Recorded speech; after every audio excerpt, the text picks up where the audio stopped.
बहुत ही मान सम्मान के योग्य हमारी हरियाणा प्रदेश की महिला विंग की प्रभारी श्रीमती सुनैना चौटाला जी।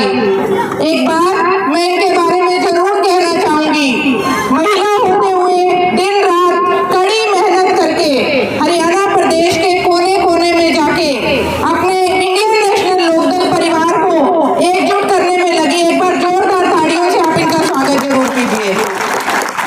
मंच पर उपस्थित हमारे इंडियन नेशनल लोकदल के प्रदेश, जिला, हल्का और गांव स्तर के सभी पदाधिकारी साथी, मेरे बहुत ही आदरणीय पितातुल्य बुजुर्ग, मेरे भाई और भारी संख्या में यहाँ पहुंची मेरी मातृशक्ति, मैं आप सभी का यहाँ पहुंचने पर हार्दिक स्वागत करती हूँ, अभिनंदन करती हूँ। आज आपके बीच में आने का मुख्य उद्देश्य है 25 सितंबर का दिन, चौधरी देवीलाल जी का जन्म दिवस। आज आप सभी को चौधरी देवीलाल जी के जन्म दिवस का न्योता देने के लिए आपके बीच में आए हैं। चौधरी देवीलाल जी एक ऐसे महान नेता, एक ऐसे आदर्श नेता हमारे बीच में हुए जिन्होंने अपना संपूर्ण जीवन अपने लोगों के नाम करने का काम किया। वहीं आप लोगों की मैं मेहनत को सलाम करूंगी, क्योंकि सत्ता तक अगर कोई भी नेता पहुंचता है तो उसका रास्ता कार्यकर्ता की मेहनत से होके गुजरता है।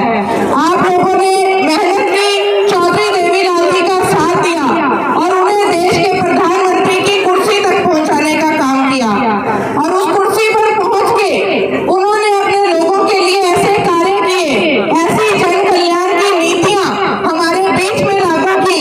आज चौधरी देवीलाल जी हमारे बीच में नहीं है, लेकिन उनके किए काम, उनकी बनाई जन कल्याण की नीतियां आज भी हरियाणा प्रदेश को लाभ देने का काम कर रही है। और यही मैं ये कहूंगी एक वजह है कि आज वो हमारे बीच में भी न होते हुए आज भी हरियाणा प्रदेश के प्रत्येक व्यक्ति के दिल में आज भी जिंदा है।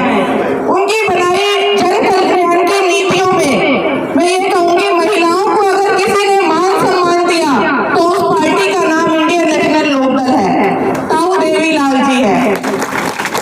महिलाओं के लिए जच्चा बच्चा योजना लागू करना, कन्यादान राशि लागू करना, किसानों के लिए उनकी खराब फसल के मुआवजे लगाना, किसान का कर्जा माफ करना, किसान के ट्रैक्टर का टैक्स माफ करना, साइकिल का टोकन माफ करना, रेडियो का टोकन माफ करना और न जाने इतनी इससे कई अधिक और जन कल्याण की नीतियां हमारे बीच में है। लेकिन मुख्य रूप से आज के समय का जो वरदान बुढ़ापा पेंशन, मैं ये कहूंगी आज के समय में बुढ़ापा पेंशन हमारे बुजुर्गों के लिए किसी वरदान से कम नहीं है।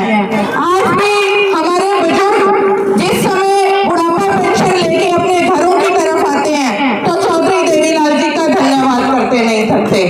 वहीं